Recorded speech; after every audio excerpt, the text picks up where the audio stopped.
Consider the following pairs regarding the Mauryan administration.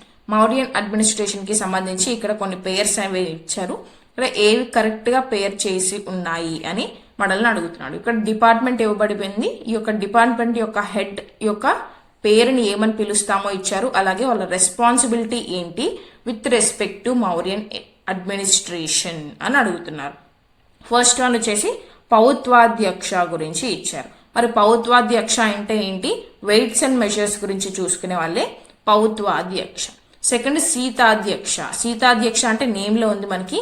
సీతాధ్యక్ష అంటే crown lands ఏవైతే ఉంటాయో ఈ ల్యాండ్స్ ని చూసుకునే వాళ్ళే సీతాధ్యక్ష.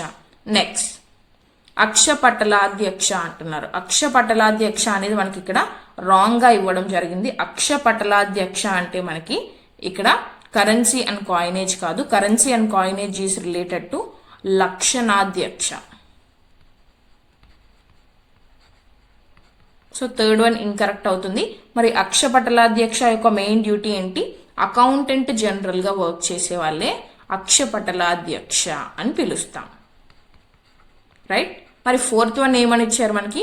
నవాధ్యక్ష ఇచ్చారు. నవాధ్యక్ష is responsible for shipping and maritime trade కి సంబంధించినవి చూసుకునే యొక్క డిపార్ట్మెంట్ ఏమని పిలుస్తాము అంటే నవాధ్యక్ష అని పిలుస్తాం.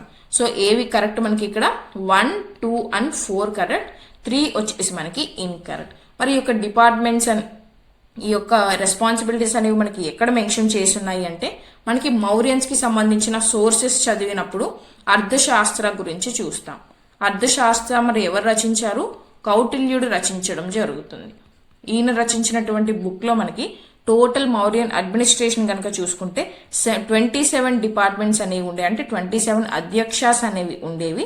వీటికి డిఫరెంట్ రెస్పాన్సిబిలిటీస్ అనేది అసైన్ చేయడం జరిగింది అని ఈ యొక్క బుక్ లో మనకి మెన్షన్ చేయడం జరుగుతుంది అనమాట. రైట్.